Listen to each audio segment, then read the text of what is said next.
저는 서대문교회 우리 교회에 이렇게 중보 기도하는 시간이 있다는 것이 참 감사가 됩니다. 중보 기도는 하나님의 마음을 움직입니다. 중보 기도는 하나님의 진노도 막습니다.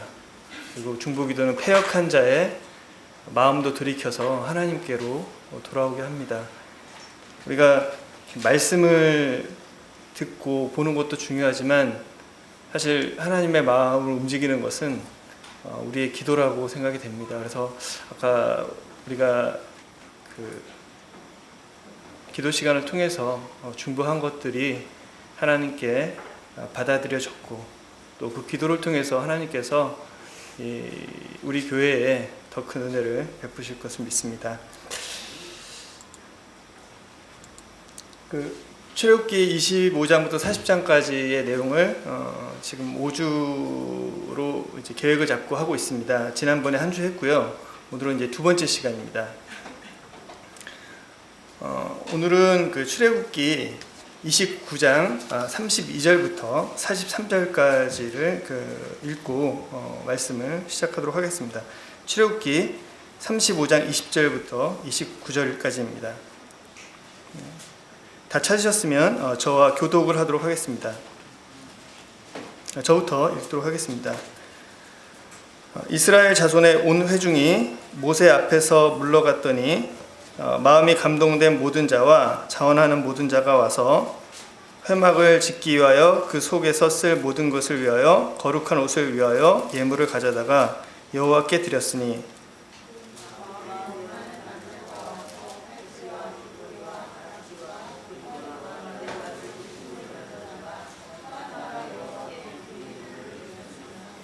무릇 청색, 자색, 홍색 실과 가는 배실과 염소털과 붉은 물들인 수당의 가죽과 해다리 가죽이 있는 자도 가져왔으며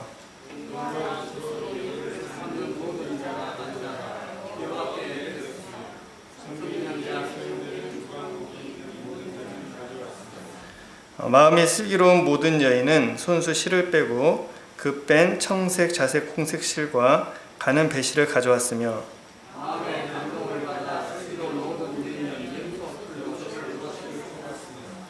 모든 족장은 호마노와 및 애복과 흉패에 물릴 보석을 가져왔으며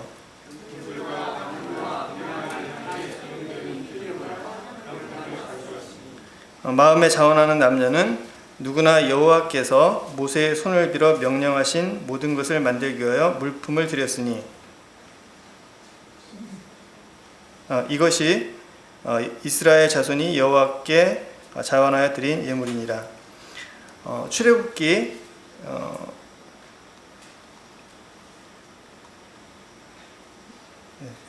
출애굽기 36장 2절부터 7절까지를 더 읽도록 하겠습니다. 그럼 제가 읽겠습니다. 36장 2절부터 7절까지입니다. 모세가 부살렐과 오홀리압과 및 마음이 지혜로운 사람 곧 그 마음에 여호와께로부터 지혜를 얻고 와서 그 일을 하려고 마음에 원하는 모든 자를 부르매 그들이 이스라엘 자손의 성소의 모든 것을 만들기 위하여 가져온 예물을 모세에게서 받으니라. 그러나 백성이 아침마다 자원하는 예물을 연하여 가져왔으므로 성소의 모든 일을 하는 지혜로운 자들이 각기 하는 일을 중지하고 와서 모세에게 말하여 이르되 백성이 너무 많이 가져오므로 여호와께서 명령하신 일에 쓰기에 남음이 있나이다. 모세가 명령을 내리매 그들이 진중에 공포하여 이르되 남녀를 막론하고 성소에 드릴 예물을 다시 만들지 말라 하며 백성이 가져오기를 그치니 있는 재료가 모든 일을 하기에 넉넉하여 남음이 있었더라. 지난주는 저희가 성막의 25장부터 40장까지의 계율을 통해서 우리에게 안식을 주시는 하나님, 그리고 완벽한 계획을 세우시고 그리고 사람을 세우시는 하나님, 그리고 세우신 사람에게 지혜와 영을 부어주셔서 그 일을 충분히 이루게 하신 하나님에 대해서 나누었습니다. 오늘은 이스라엘 백성이 성전을 만들 때 즐거이 예물을 드렸습니다. 이들이 왜 즐겁게 예물을 드리게 됐는지에 대해서 살펴보고, 두 번째는 간단하게 성막의 모형이 어떤 식으로 이루어졌는지를 그림을 보면서 함께 나누도록 하겠습니다. 오늘 읽은 본문을 보면 백성들이 성막을 지을 때 마음이 감동이 됐습니다. 마음이 감동이 돼서 그 성막에 제작에 쓸 예물을 막 가져와요. 금도 가져오고 은도 가져오고 놋도 갖고 오고 뭐 홍색실, 청색실, 뭐 가는 배실, 그냥 쓸 수 있는 거는 다 가져옵니다. 그런데 어떻게 가져오느냐? 막 넘치게 가져와요. 제발 좀 그만 가져오라고. 제발 이제 됐으니까 그만 가져오십시오. 더 가져오면 우리가 그 물건 정리하다가 다른 일을 못합니다. 그러니까 제발 그만 가져오십시오 라고 할 만큼 이 이스라엘 백성들이 가져왔습니다. 그래서 결국은 그 명령이 떨어지고 나서야 가져오는 것들을 멈추는 일이 지금 이 장에서 묘사되고 있습니다. 굉장히 놀랍고 좀 독특한 일이죠. 보통은 필요해서 기도해서 더 가져오십시오. 그러면 누가 얼마큼 갖고 와야 되나, 막 할당을 해야 되나 이런 고민을 해야 되는데 지금 이 성막을 만들 때는 제발 그만 좀 갖고 오라고. 제발 그만 좀 갖고 오라고. 어떻게 이렇게 자원하고 감사하는 일이 있을 수 있을까요? 우리 교회에 어떤 일을 우리 교회가 추진할 때 이런 일들이 우리 가운데 있다라고 한다면 얼마나 기쁘고 즐겁겠습니까? 근데 많은 경우는 사실 우리가 이렇게 뭔가 진행을 할 때 제발 그만 가져와라가 아니라 하나님 필요하니까 제발 어떻게든 채워주십시오 라는 기도를 하게 되는 것이 일반적인 상황입니다. 어쨌든 이 장에서는 우리가 좀 다른 곳에서도 보기 힘든 정말 기쁘고 자원하는 마음으로 하나님께 예물을 드리는 이스라엘 백성의 모습이 나오고 있습니다. 그런데 우리가 이 32장부터 34장까지를 보면 굉장히 다른 내용이 나옵니다. 어떤 내용이냐면 32장에서 금송아지를 만들어서 하나님께 반역을 한 이스라엘이 나옵니다. 그 이스라엘이 하나님의 진노를 받아서 멸망에 처할 위기가 드러납니다.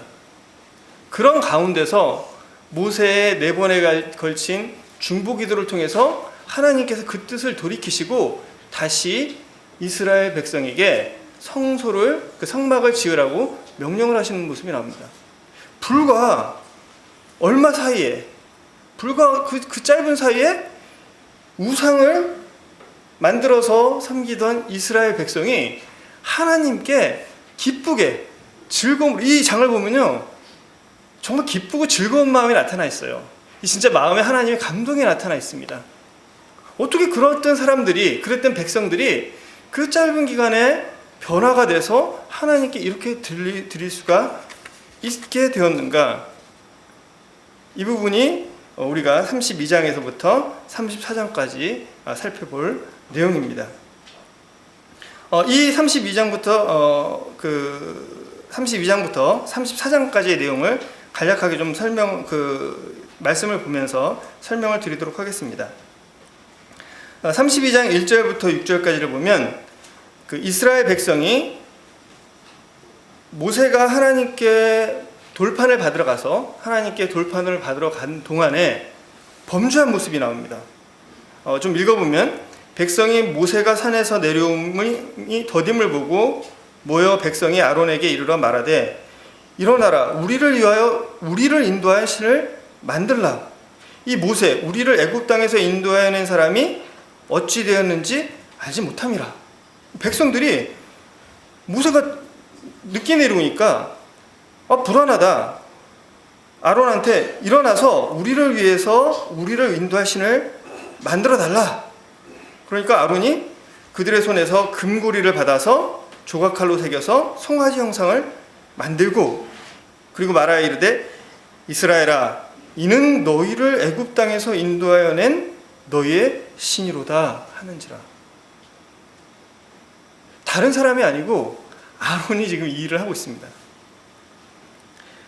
그리고 아론이 보고 그 앞에 제단을 쌓고 이에 아론이 공포하여 이르되 내일은 여호와의 절일이니라 하니 이튿날에 그들이 일찍이 일어나 번제를 드리며 화목제를 드리고 백성이 앉아서 먹고 마시며 일어나서 뛰놀더라. 하나님께서는 지금 모세에게 하나님의 계명을 주시고 이스라엘 백성에게 필요한 말씀들을 주시는데, 이들은 그 순간에 금송아지를 만들어서 일찍 일어나서 번제를 드리고 화목제를 드리고 먹고 마시고 일어나서 뛰놀고 있습니다. 이 모습을 알고 있는 하나님께서는 진노하십니다. 32장 7절에 하나님께서 모세에게 내 백성이 부패하였도다. 네 백성이 지금 부패하였도다. 32절 9절에 보면 여호와께서 또 모세에게 이르되 내가 이 백성을 보니 목이 뻣뻣한 백성이로다. 그런즉 내가 하는 대로 두라. 내가 그들에게 진노하여 그들을 진멸하고 너를 큰 나라가 되게 하겠다 라고 말씀을 하십니다. 하나님 앞에서, 지금 하나님 앞에서 정말 두렵고 떨리는 마음으로 하나님을 만나고 있는 모세에게 하나님은 지금 이스라엘이 범죄했기 때문에 이 목이 뻣뻣한 민족을 더 이상 내가 가만둘 수가 없기 때문에 이들을 내가 진짜 진멸하겠다. 대신에 내가 너로 큰 민족을 이루게 해줄게. 이런 약속을 합니다. 그때 모세는 이스라엘 위해서 첫 번째 중보 기도를 하게 됩니다. 그 중보 기도의 내용은 진노를 돌이키십시오. 출애굽기 32장 11절을 보면 이런 말씀이 나옵니다. 모세가 그의 하나님 여호와께 구하여 이르되 여호와여 어찌하여 그 큰 권능과 강한 손으로 애굽 땅에서 인도해 내신 주의 백성에게 진노하시나이까. 어찌하여 애굽 사람이 이르기를 여호와가 자기의 백성을 산에서 죽이고 지면에서 진멸하려는 악한 의도로 인도해 냈다고 말하게 하시라 하나이까. 주의 맹렬한 노를 그치시고 뜻을 돌이키사 주의 백성에게 이 화를 내리지 마옵소서. 어쩌면 모세는 정말 두렵고 떨리는 마음으로 이 중보기도를 했을지 모릅니다. 생각을 해보세요. 내가 지금 하나님 앞에서 있는데 말씀을 받고 그 앞에 선 것만으로도 지금 두려운데 하나님의 진노가 지금 그 앞에 막 펼쳐지는 거예요. 그 하나님의 진노에 압도되지 않을 사람이 누가 있겠습니까? 그런데 그 순간 모세는 그 말을 듣자마자 하나님, 그 진노를 돌이키십시오. 그 맹렬한 노를 그치시고 뜻을 돌이키셔서 주의 백성에게 이 화를 내리지 말아 주십시오라고 간구를 합니다. 그랬더니 3장 14절에 보면 여호와께서 뜻을 돌이키사 말씀하신 화를 그 백성에게 내리지 아니하시니라. 놀랍게도 그 순간 하나님은 모세의 기도를 듣습니다. 그래? 내가 그럼 그 화를 그 백성에게 내리지 않겠다. 그리고 모세는 그 돌판을 들고 이제 이스라엘 백성에게 내려옵니다. 내려왔는데 이번에는 모세가 분노를 합니다. 한참 돌판을 들고 내려오는데 32장 19절을 보겠습니다. 진에 가까이 이르러 그 송아지와 그 춤추는 것을 보고 크게 노하여 손에서 그 돌판을 산 아래로 던져 깨뜨리니라. 모세가 얼마나 진노했으면, 근데 모세는 그 상황을 모르잖아요. 하나님 말씀하시는 것만 들었어요. 우리가 들은 거랑 직접 볼 때랑 이 분노의 차이가 다릅니다. 아마 어쩌면은 이 하나님이 아신 것처럼 그 순간 같이 알았으면 모세도 그 순간 그랬을지도 모를 것 같아요. 그래요, 멸하셔야 됩니다. 근데 어쨌든 모세가 기도를 하고 멸하지 않겠다고 하고 이제 돌판을 들고 백성을 향해서 기쁜 마음으로 내려왔는데 그 백성이 송아지를 섬기고 춤추는 것을 보는 순간 얼마나 노했는지 하나님이 주신 그 돌판을 던져버립니다. 하나님이 주신 돌판, 자기가 만든 돌판도 아닙니다. 하나님이 만든 돌판을, 이건 제가 볼 때는 정말 그 순간 너무 분이 가득해서 그냥 자기도 모르게 던졌지 않았을까? 전 그런 생각도 합니다. 왜냐하면 하나님이 주신 돌판을, 그 소중한 거를 어떻게 던질 수가 있겠어요? 이 돌판은, 이 하나님의 말씀은 이 백성에게 정말 필요하지 않다라는 생각으로 던지지 않았나라는 생각도 합니다. 어쨌든 이 이스라엘을 보고 분노한 모세입니다. 그리고 모세는 아론에게 말합니다. 이 백성이 당신에게 어떻게 했길래 당신이 그들을 이 큰 죄에 빠지겠습니까? 평상시 같았으면 아론이 이성적으로 얘기를 할 텐데 모세가 너무 분노하니까 이 아론이 뭐라고 대답하냐면 백성이 원해서 금을 불에 던졌더니 송아지가 나왔습니다. 이거 얼마나 말도 안 되는 변명이에요. 우리가 그렇지 않습니까? 너무나 그 앞에 분노가 심하게 이렇게 닥치고 내가 진짜 징계받을 입장에 생기면 그냥 입에서 무슨 말을 하는지도 모르게 막 나옵니다. 이 아론이 평상시라면 이런 말을 할 수 있었을까요? 불에 금 던졌더니 송아지가 나왔습니다. 모세는 어쨌든 이 상황을 파악을 했습니다. 그리고 나서 모세는 이스라엘 백성을 징계를 합니다. 어떻게 하냐면 출애굽기 32장 20절을 보겠습니다. 모세가 그들이 만든 송아지를 가져다가 불살라 부수어 가루를 만들어 물에 뿌려 이스라엘 자손에게 먹게 합니다. 그 송아지를 불살라서 부숴서 가루를 만들어서 물에 막 뿌립니다. 그리고 그거를 이스라엘 자손에게 마시라고 합니다. 그리고 나서 뭐라고 하냐면 진문 곁에 서서 누구든지 여호와의 편에 있는 자는 다 내게로 나와라. 그때 레위 자손이 다 모여서 그에게로 나왔습니다. 모세가 그들에게 이르되 이스라엘의 하나님 여호와께서 말씀하시기를 너희는 각각 허리에 칼을 차고 진 이문에서 저문까지 왕래하며 각 사람이 그 형제를 각 사람이 자기의 친구를 각 사람이 자기 이웃을 죽이라 하셨느니라. 죽여라. 그러니까 레위 자손이 모세의 말대로 행하며 이날에 백성 중에 3,000명가량이 죽임을 당했습니다. 이렇게 송아지를 부수고 가루를 만들어서 이스라엘 자손에 먹이게 하고 그리고 나서 그 레위인들이 3,000명을 죽이고 나서야 이 징계가 끝이 나는 것을 보게 됩니다. 그리고 나서 모세는 다시 하나님 앞에 중보기도를 합니다. 출애굽기 32장 3절에 보면 이튿날 모세가 백성에게 이르되 너희가 큰 범죄를 범하였도다. 내가 이제 여호와께로 올라가노니 혹 너희를 위하여 속죄가 될까 하노라 하고. 그리고 31절에 모세가 여호와께로 다시 나가 여짜오되 슬프도소이다. 이 백성이 자기들을 위하여 금신을 만들어 싸우니 큰 죄를 범하였나이다. 그러나 이제 그들의 죄를 사하시옵소서. 그렇지 아니하시면 원하건대 주께서 기록하신 책에서 내 이름을 지워 버리시길 바랍니다. 모세의 마음은 진심이었습니다. 정말 이 이스라엘 백성을 볼 때 야, 저 사람들은 내가 봐도 가망성이 없다. 정말 이 죄는 용서받을 수 없는 죄다. 정말 큰 죄다. 그렇지만 내가 하나님 앞에 다시 가려고 한다. 혹시 속죄가 될지 모르기 때문에. 그리고 가서 정말 슬픕니다. 정말 큰 죄를 범했습니다.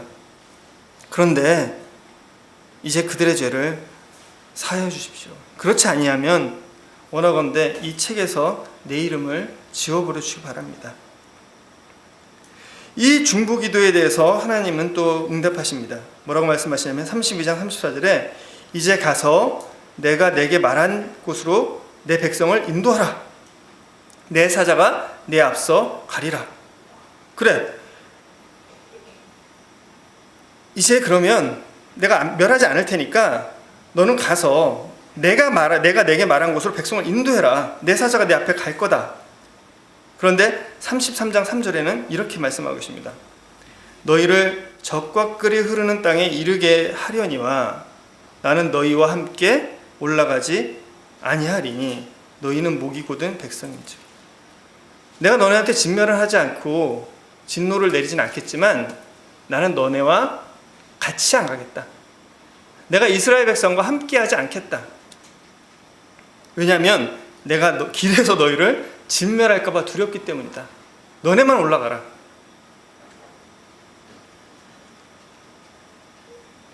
이 말을 모세는 백성들에게 전한 것 같습니다. 출애굽기 33장 4절을 보면 백성이 이 준엄한 말씀을 들고 슬퍼하여 한 사람도 자기의 몸을 단장하지 아니하니. 이 말씀을 들은 이스라엘 백성은 슬퍼했습니다. 그리고 한 사람도 자기의 몸을 단장하지 않았습니다. 그 뒤에 보면 여호와께서 모세에게 이르시기를 이스라엘 자손에게 이르라 너희는 목이 곧은 백성인즉 내가 한순간이라도 너희 가운데 이르면 너희를 진멸하니니 너희는 장신구를 떼어내라 그리하면 내가 너희에게 어떻게 할 것인지를 정하겠노라 하셨습니다. 이제 여호와께서 모세에게 말씀하시기를 너는 정말 목이 곧은 백성이다. 내가 진짜 너희를 진멸할지도 모르겠다. 근데 너희의 장신구들을 다 떼내라. 떼내면 그러면 내가 너에게 어떻게 할 것인지를 정하겠다. 이 음성을 들은 이스라엘 백성은 호렙산에서부터 그들의 장신구를 다 떼어냅니다. 그들은 이제 자신의 몸에 붙은 것을 다 떼어냅니다.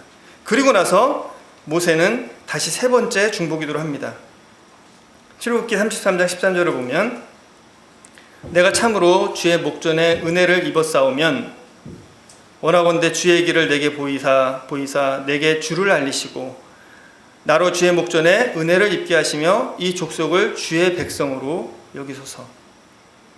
주님, 내가 은혜를 입었으면 이 족속을 주님의 백성으로 여겨주십시오.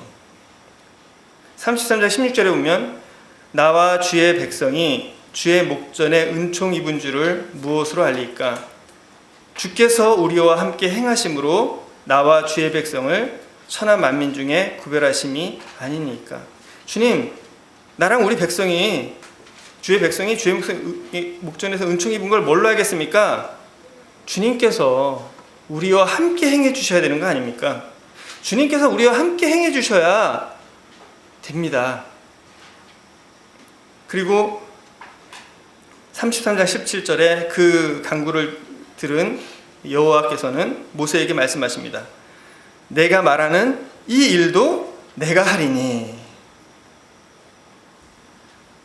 내가 말하는 이 일도 내가 하리니 너는 내 목전에 은총을 입었고 내가 이름으로도 너를 알미니라. 하나님께서 모세의 간구를 계속해서 들으십니다. 이것도 들어주겠다. 하나님께서 자기의 뜻을 번복하겠다.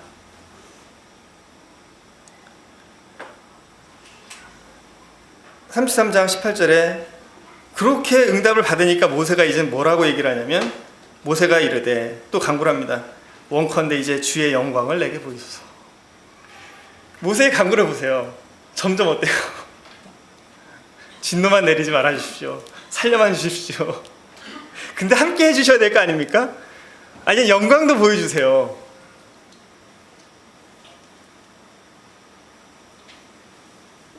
이때 이런 모세의 중보에 대해서 여호와는 응답하십니다. 34장 14절에 여호와께서 이르시되 내가 친히 가리라.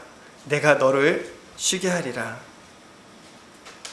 아까 읽은 것처럼 17절에 이 일도 내가 하리니 함께 가겠다. 그리고 나서 34장 4절에 하나님께서는 자신의 이름을 선포하시는 장면이 나옵니다. 34장 4절을 보면 모세가 돌판 둘을 처음 것과 같이 깎아 만들고 아침에 일찍 일어나 그 두 돌판을 손에 들고 여호와의 명령대로 시내산에 올라가니 여호와께서 구름 가운데 강림하사 그와 함께 거기 서서 여호와의 이름을 선포하실세. 여호와께서 그의 앞으로 지나시며 선포하시되 여호와라 여호와라 자비롭고 은혜롭고 노하기를 더디하고 인자와 진실이 많은 하나님이라. 인자를 천대까지 베풀며 악과 과실과 죄를 용서하리라. 이 간구를 들은 하나님께서는 자신의 이름을 선포하십니다.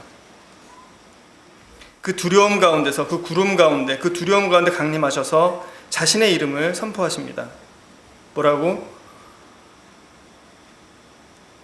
여호와라 여호와라 자비롭고 은혜롭고 노하기를 더디하고 인자와 진실이 많은 하나님이라.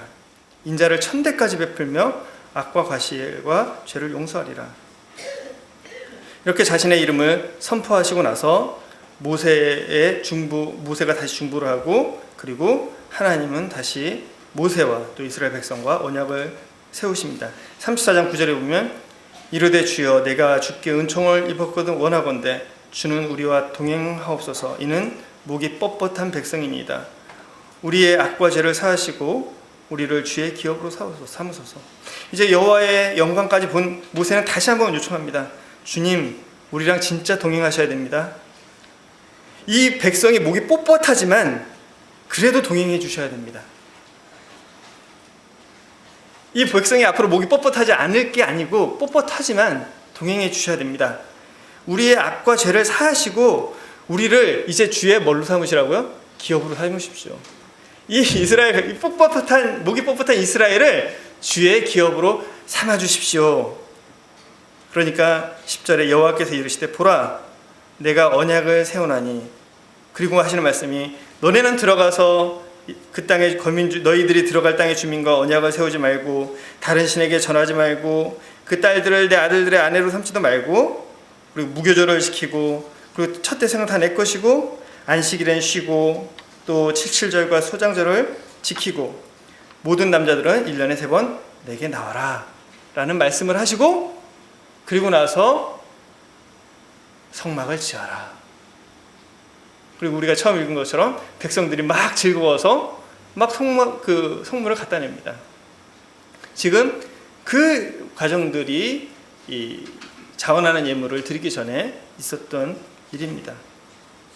지금 본문을 보면 이스라엘은 하나님 앞에 크게 범죄했습니다. 그리고 하나님과 단절돼서 죽을 뻔했습니다. 그런데 모세를 통해서 이들은 자신들의 죄를 깨달았어요. 그 우상이 부서지는 모습을 보면서, 갈아지는 모습을 보면서 자기들이 만든 신이 아무것도 아니구나, 그 신이 해줄 수 있는 게 아무것도 없구나, 그게 불살라져서 갈아지고 물에 뿌려져서 그것을 모세가 먹으라고 할 때, 야, 진짜 헛된 거구나. 자, 우상은 정말 부서지고 갈아져서 없어져야 될 것이구나. 우리 하나님은 저런 소의 형상을 가진 하나님이 아니구나. 그리고 그들을 회개하고 그리고 다시 하나님과 동행하게 되었습니다. 이게 이스라엘에게 얼마나 큰 기쁨이 됐겠습니까? 왜냐하면 죽다 살아난 거잖아요. 그리고 죄를 사함받았잖아요. 얼마나 두려웠겠어요. 얼마나 떨렸겠습니까? 그런데 모세의 간구로 인해서 다시 그 죄를 사함받고 하나님과 동행하게 됐을 뿐 아니라 이제 하나님께서 그 성막에 거해 주셔서 하나님께 내가 나아가서 예배도 드릴 수 있고, 그리고 내 죄를 구할 수도 있고 여호와와 즐거워할 수 있는 일을 경험하게 된 거예요. 여러분, 우리가 구원받을 때 얼마나 마음이 기쁩니까? 우리가 하나님 앞에서 구원받고 나올 때 얼마나 우리의 마음이 즐겁습니까? 우리가 구원받고 나서 죄를 짓고 우리 마음이 어둡고 억눌리고, 그리고 하나님과 관계가 단절되고 또 우리 성도들과 단절되고 가족과 단절될 때, 그것이 해결될 때 우리 마음이 얼마나 즐겁고 기쁩니까? 그 즐거움을 가지고 있는 이 이스라엘에게 하나님께서 성막을 만들라고 했을 때 그들이 얼마나 기뻤겠어요. 내가 죽을 자였는데 하나님의 성막을 만드는 일에 동참할 수 있는 자가 됐구나. 야, 나한테 뭐가 있지? 내가 하나님께 드릴 게 뭐가 있을까? 야, 금이 있네? 난 금이 없어. 은이 있구나. 난 은도 없어. 노시 있네? 나는 그냥 조각목이 있어. 나는 실이 있어. 마음이 슬기로운 여인은 없어? 그럼 만들어야지. 열심히 실을 만듭니다. 그리고 막 갖다 줘요. 여러분, 이 모습이 상상이 되십니까? 그 성막을 지을 때 그 사실은 이 성막이 지어져서 거기서 죄가 용서가 돼서 용서가 되는 그 기쁨을 이들은 성막이 만들어지기 전에 모세의 중보를 통해서 경험하고 있는 겁니다. 성막이 지어지고 나서 사람이 죄를 졌어요. 그러면 그 양을 가져가서, 양이나 소나 뭐를 가져가서 그 앞에 가서 어떻게 합니까? 안수하고 죽이고 피를 뿌리고, 그리고 죄가 용서가 돼. 그런 마음이 진짜 기뻐집니다. 그런데 그 용서와 회복의 기쁨을 이 성막을 만들기 전에 모세의 간구를 통해서, 여기 흘린 피가 없어요. 모세의 간구를 통해서 이들은 경험하게 되는 것입니다. 인간의 가장 큰 고통이 무엇일까요? 이스라엘의 가장 큰 고통이 무엇이었을까요? 그거는 죄를 짓고 하나님과 단절되는 것입니다. 이거보다 큰 고통은 없습니다. 문제는 사람들이 자신이 죄를 지었고 하나님과 단절되었고 멸망받을 자라는 사실을 모른다는 데 있는 거예요. 이스라엘이 처음에 죄 지을 때 괴로워했나요? 아닙니다. 그들은 먹고 마시고 즐거워했습니다. 그런데 그들의 죄가 그들에게 드러났을 때 그 순간 그들은 두려움에 빠지게 됐습니다. 그들은 내가 진짜 큰 죄를 지었고 그 죄가 이 죄의 대가가 얼마나 큰지를 깨닫게 되었습니다. 우리는 죄를 깨닫게 될 때 그 죄로 인해서 두려움에 떨게 됩니다. 요 며칠 굉장히 큰 이슈가 있습니다. 연예계에 나오죠. 어떤 남자들이 굉장히 안 좋은 잘못들을 했어요. 그 전에 잡힐 수도 있었는데 안 걸렸습니다. 안 걸리니까 이 사람 마음들이 더 담대해졌어요. 더 많은 죄를 막 했습니다. 그런데 그 죄가 드러났어요. 그 죄가 드러날 때 이 사람들의 모습이 어떻습니까? 사람들 앞에 나와서 노래 부르고 즐겁게 춤추고 사람들을 즐겁게 해주고 막 손을 흔들던 사람이 고개를 숙이고 정말 그 마음이 말이 아닐 것입니다. 이제 그 사람들 앞에서 그 사람들이 이 괴로운 것은 죄가 드러나고 도망치지 못하고 심판만이 남아있기 때문입니다. 그 사람들을 도와줄, 그들의 죄를 말끔하게 해줄 존재가 존재할까요? 이 성도의 삶에서도 가장 슬프고 괴로울 때가 언제입니까? 물론 우리가 삶의 어려움을 당할 때 그런 일들을 겪습니다. 그런데 가장 슬프고 괴로울 때는 자신이 연약함과 죄를 발견할 때입니다. 그리고 그 죄로 인해서 하나님과 단절된 자신을 발견할 때, 성도와도 단절될 때, 정말 내가 주일날 와서 예배에 동참도 못하겠는 그런 마음이 들 때 이로 인해서 고통받고 절망하는 성도들이 또한 있는 것을 보게 됩니다. 하나님을 무시하고 죄를 짓고 즐기고 있을 때는 우리가 즐거운 것 같습니다. 우리가 그 이스라엘 백성처럼 막 즐겁게 먹고 마시고 뛰놀고 있어요. 그런데 그 죄악이 드러나고 그 죄악이 나를 하나님 앞으로 몰고 갈 때 우리는 절망하게 됩니다. 우리는 더 이상 그 죄로 인해서 하나님의 성막을 지을 수 있는 자가 아닙니다.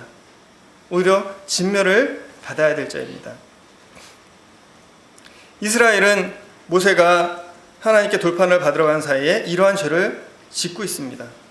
그들은 자신들이 하나님을 섬긴다고 생각하면서 오히려 자기들을 위한 하나님, 자기들을 위한 우상을 만들고 그리고 자기가 원하는 대로 먹고 마시면서 지내고 있습니다. 그것이 얼마나 하나님께 큰 죄고 얼마나 하나님을 진노하게 만드는지도 모르고 있었습니다. 심지어 아론조차도 그런 분별력을 잃어버리고 있습니다. 사실은 이 이스라엘의 모습은 바로 저의 모습입니다. 이스라엘을 향한 여호와의 진노는 그리고 진멸되어야 할 대상은 사실 저입니다. 여호와의 진노는 진멸이고 멸망밖에 없습니다. 가볍게 몇 대씩 이런 것이 아닙니다. 그때 모세의 간구를 우리는 읽었습니다. 모세는 이스라엘의 범죄에 대해서 하나님의 진노 앞에서 담대하게 중보기도를 했습니다. 왜 모세는 이스라엘을 위해서 중보기도를 했을까요? 그렇게 자기를 거역하고 자기를 대적하고 자기의 말을 안 듣는 이스라엘 위해서 왜 그는 중보기도를 했을까요? 여호와께서 심지어 그 사람 멸하고 너로 인해서 큰 민족을 이루겠다는 약속을 했는데도 왜 모세는 하나님 앞에 이스라엘을 위해서 기도를 했을까요? 저는 그 원인을 잘 모릅니다. 그러나 분명한 거 한 가지는 그가 정말로 이스라엘을 사랑하지 않으면 그가 그렇게 기도할 수 없었다는 것입니다. 그 하나님의 진노 앞에서 가짜로 기도할 수가 없습니다. 우리가 어떤 사람을 거짓으로 사랑하는 척 할 수 있지만 하나님의 진노 앞에서 내 목숨을 지우고 내 이름책을 지우시고 구해주세요 라고 하는 것은 정말로 사랑을 하지 않으면 할 수 없는 것입니다. 왜 모세가 이스라엘을 사랑했는지 그거는 정말 알 수 없습니다. 분명한 것은 그가 자신의 생명보다 이스라엘을 사랑했다는 것입니다. 하나님의 책에서 내 이름이 지워버려지더라도 이스라엘을 구하고 싶은 마음이 그에게 있었습니다. 이건 이스라엘 향한 바울의 기도에서도 나타납니다. 로마서 1장부터 보면 9장 1절에서 보면 내가 그리스도 안에서 참말을 하고 거짓말을 아니하노라. 나에게 큰 근심이 있는 것과 마음에 그치지 않는 고통이 있는 것을 내 양심이 성령 안에서 나와 더불어 증언하노니 나의 형제 곧 고륙의 친척을 위하여 내 자신이 저주를 받아 그리스도에게 끊어질지라도 원하는 바로다. 바울이 인사말로 썼을까요? 저는 그렇지 않다고 생각합니다. 바울에게 정말로 이런 사랑하는 마음이 있었습니다. 이 마음이 또 누구에게서부터 왔을까요? 모세의 이 마음과 이 바울의 이 마음은 누구에게서부터 왔을까요?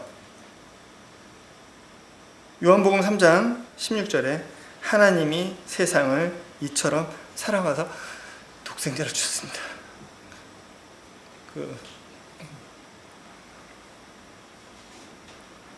하나님께서 왜 나를 사랑하시는지 저는 알 수 없습니다. 그런데 이 모세의 마음과 바울의 마음은 하나님께로부터 왔다라고 저는 믿습니다. 누가복음 23장 34절에 예수께서 이르시되 아버지여 아버지 저들을 사하여 주옵소서 자기들이 하는 것을 알지 못함이니이다. 로마서 8장 34절에 누가 정죄하려 죽으실 뿐 아니라 다시 살아나시는 이는 그리스도 예수시니 그는 하나님 우편에 계신 자요 우리를 위하여 간구하는 자십니다. 죽어 마땅한 죄가 멸망당하지 않는 이유는 바로 주님의 사랑과 주님의 중보기도 때문이라고 저는 믿습니다. 모세는 돌판을 깨뜨렸습니다. 그리고 모세가 이스라엘 백성에게 한 일이 있습니다. 그것은 뭐냐면 이스라엘 백성에게 금송아지를 불살라 부숴서 가루를 만들어 물에 뿌려 마시게 했습니다. 이것을 통해서 모세는 이스라엘에 대해서 너희들이 얼마나 헛된 것을 쫓고 있는지, 너희 죄가 얼마나 큰 것인지, 우상이 얼마나 아무것도 아니고 섬길 대상이 아닌 것인지, 금으로 만들어서 보기 좋고 능력이 있어 보일지라도 우상은 부셔서 가루로 만들어서 물에 뿌려서 버려야 될 것, 그것을 마심으로써 자기의 죄를 깨닫게 했던 것 같습니다. 그리고 그들에게 얼마나 헛된 걸 섬기고 헛된 것을 쫓고 살았는지를 깨닫게 해줬던 것 같습니다. 그리고 나서 모세는 곧바로 이제 여호와께 돌이킬 것을, 회개할 것을 요청합니다. 출애굽기 32장 26절 다시 한번 읽겠습니다. 이에 모세가 진문에 서서 이르되 누구든지 여호와의 편에 있는 자는 내게로 나와라 하매 레위 자손이 다 모여 그에게로 나왔습니다. 이제 돌이켜라. 이제 하나님 편으로 올 사람은 일로 와라. 그랬더니 레위 자손이 다 그들에게 모여서 왔습니다. 돌이키고 회개할 것을 요청했습니다. 예수님도 말씀하셨습니다. 마태복음 4장 17절에 예수께서 비로소 전파해 이르시되 회개하라. 하나님께서 패역한 인간에게 하시는 첫 번째 말씀은 회개하라. 돌이켜라. 내게로 와라. 하나님께서 인간에게 행하시는 가장 큰 책망은 마태복음 11장 20절에 보면 예수께서 권능을 가장 많이 행하신 그들이 회개하지 아니함으로 그때 책망하시되, 하나님께서 우리에게 원하시는 것은 회개입니다. 그리고 모세는 이스라엘에 대해 죄의 값을 치르게 하고 나서 죄를 사하기를 간구합니다. 32장 27절에 보면 너희는 각각 허리에 칼을 차고 이문에서 저문까지 왕래하며 각 사람이 형제를, 각 사람이 자기의 친구를, 각 사람이 자기의 이웃을 죽이라 하였느니라.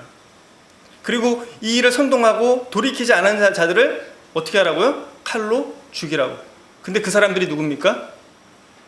형제, 그리고 친구, 이웃. 그래서 3,000명을 죽였습니다. 얼마나 슬프고 얼마나 고통스러운 일이었겠습니까? 로마서 6장 23절에 죄의 삭은 사망이라고 말씀해 주셨습니다. 돌이키지 않는 자에게 하나님께서는 진노를 내리겠다고는 하지 않으셨어요. 그러나 그것은 돌이키는 자에게입니다. 돌이키지 않는 자에게 하나님의 진노는 내릴 수밖에 없습니다.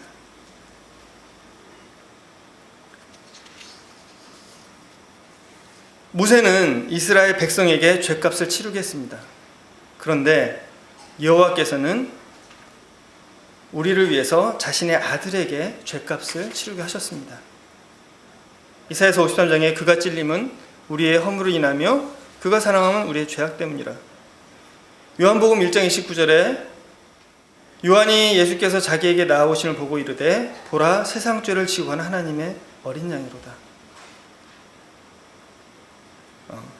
마태복음 10장 51절에 예수께서 다시 크게 소리 지르시고 영원히 떠나시니라. 이에 성소 휘장이 위로부터 아래로 찢어져 둘이 되고. 모세는 이스라엘 백성에게 칼을 댔지만 사실은 그 칼은 제가 맞아야 될 칼이지만 그러나 여호와께서는 이제 그 백성에게 돌리는 것이 아니라 자기 아들에게 그 죗값을 치르게 하시는 은혜를 우리는 경험하게 됩니다. 그리고 함께하지 않겠다라고 말씀하신 하나님이셨지만 그 뜻을 돌이켜서 함께하겠다라고 말씀하십니다.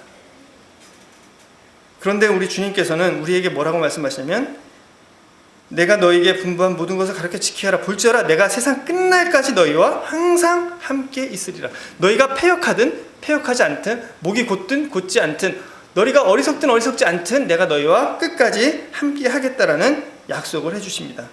그리고 말씀하시는 게 너희가 하나님의 성전인 것과 하나님의 성령이 너희 안에 계시는 것을 알지 못하느냐라고 말씀을 하십니다. 이 죗값을 치고 나서 장신구를 떼어내라는 여호와의 명을 듣게 됩니다. 아마 이들이 이런 과정을 거치지 않고 장신구를 떼어내겠습니까? 생각을 해보세요. 아니 내 몸에 이 장신구 좋은 거 붙이고 비싼 건데 이걸 떼내라고 하면 누가 떼내겠어요? 그런데 이제 죄를 깨닫고 돌이키게 되고 하나님의 그 자비와 긍휼을 나는 여호와다 여호와 자비와 긍휼이 무궁한 여호와라는 그 음성을 들은 이스라엘 백성이 장신구 떼내라 그랬을 때 이거 못 떼겠는데요? 그런 사람들도 있을 수도 있을 거라고 저는 생각합니다. 그러나 대다수는 어땠을까요? 내가 지금까지 살던 삶에서 난 돌이키겠다. 나 이제 진짜 하나님, 나를 가리고 있는 이런 거 다 떼내고 정말 하나님 앞에 나가서 하나님을 섬기겠다. 새로운 방식, 하나님의 말씀대로 살겠다라는 이 마음 자세들이 그들에게 있었기 때문에 그들이 장신구를 다 떼어냈을 거라고 저는 믿습니다. 그리고 모세의 중보기도처럼 주의 족속으로 여겨주시고 함께하시고 영광을 이 기도를 모세만 했을까요? 이 이스라엘 백성이 함께하지 않았겠습니까? 주님, 저를 주의 족속으로 여겨주시고 함께해 주시고 주의 영광을 보여주십시오. 이때 여호와께서 함께 가겠다는 약속을 그들이 들었을 때 얼마나 기뻤겠습니까? 주님께서 우리에게 말씀을 해주십니다. 그리고 이름을 선포하시죠. 여호와라 여호와라 자비롭고 은혜롭고 노하기를 더디하고 인자와 진실이 많은 하나님이라. 인자를 천대까지 베풀며 악과 과실과 죄를 용서하리라. 우리에게 이런 주님이 계시지 않습니까? 우리 이런 하나님을 다 경험하지 않으셨어요? 지금도 경험하시지 않으십니까? 이 은혜가 우리에게 얼마나 큰지 경험하지 않으십니까? 그때 하나님께서는 이스라엘 백성과 언약을 맺으시는 것을 보게 됩니다. 이런 기쁨 가운데서 이스라엘 백성은 하나님께 성막을 지을 예물을 가져왔던 것입니다. 그래서 그들의 기쁨이 넘쳤기 때문에 그게 넘쳐난 겁니다. 저는 오늘 모든 성도님들이 또 제가 그러한 기쁨 가운데서 주님을 섬기고 또 그런 기쁨 가운데서 서로를 용납할 수 있게 되기를 간절히 구하는 마음이 있습니다. 그리고 아까 처음 말씀드렸던 것처럼 우리가 이게 수요일에 모여서 기도하는 게 얼마나 귀한 건가. 하나님의 진노를 막잖아요. 그렇죠? 패역한 자를 돌아오게 하지 않습니까? 하나님의 영광을 보게 하지 않습니까? 저는 이 중보기도가 너무 이 모세의 중보기도를 보면서 아름답다. 정말 그 중보기도에 그 사랑이 있는데 그 사랑 어디서부터 오느냐? 하나님, 제 안에 그런 사랑을 넘치게 해달라는 기도를 하게 됐습니다. 이제 다음 주부터는 성막에 대해서 할 텐데 간단하게 성막 소개를 해드리고 마치도록 하겠습니다. 성막 딱 보시면 25라고 써 있죠? 네. 저 성막 2호. 저게 뭐죠? 그럼 성막 2호 이렇게 하시면 됩니다. 성막 2호. 성막 2호. 이게 처음 들어보시죠? 저게 뭡니까? 성막 2호. 이렇게 반말 같지만 잘 이렇게 기억하시면 좋습니다. 뭐냐면 보통 그러니까 일규빗 뭐 45 쓰지 막 이러는데 그냥 일규빗을 50cm라고 생각을 하십시오. 그러면 저 25만 외우면 여러분들이 성막에 대해서 상당히 많은 것들을 해결할 수 있습니다. 제가 한번 보여드릴까요? 자, 성막 설계도를 하나님께서 말씀하시는 게 몇 장에 나오나요? 출애굽기 25장에 나옵니다. 아셨죠? 여러분 성막하면 막 찾지 마시고 성막 2호, 25장 25장을 딱 피시면 거기부터 성막에 대해서 막 나와요. 그러니까 찾으시면 됩니다. 그리고 성막 외부의 세로 길이는 몇 미터? 25미터. 자, 2호죠? 25미터. 가로는 50미터. 2배 곱하기 2. 자, 25로 안 됩니다. 외부 성막의 높이는요? 2.5미터. 그럼 성막의 높이는요? 5미터.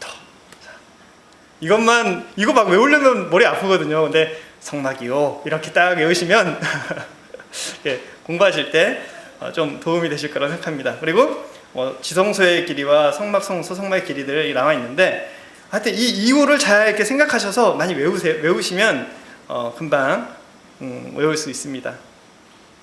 자, 성막 외관을 한번 보도록 하겠습니다.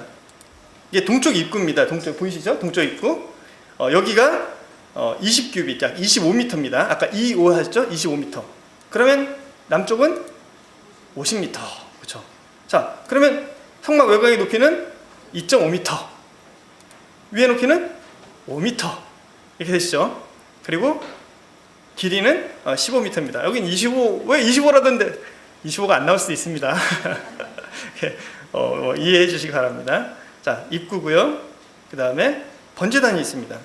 그리고 번제단을 지나면 물두멍이 있고 그 다음에 성소에 이르게 됩니다. 그리고 성소 뒤에는 지성소가 있습니다.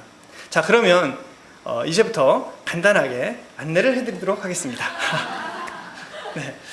네, 제가 이스라엘에 갔을 때 실제 그 성막 실제로 이렇게 구해내는 곳이 있어서 거기 갔습니다. 그래서 간단하게 모양만 설명을 드릴게요.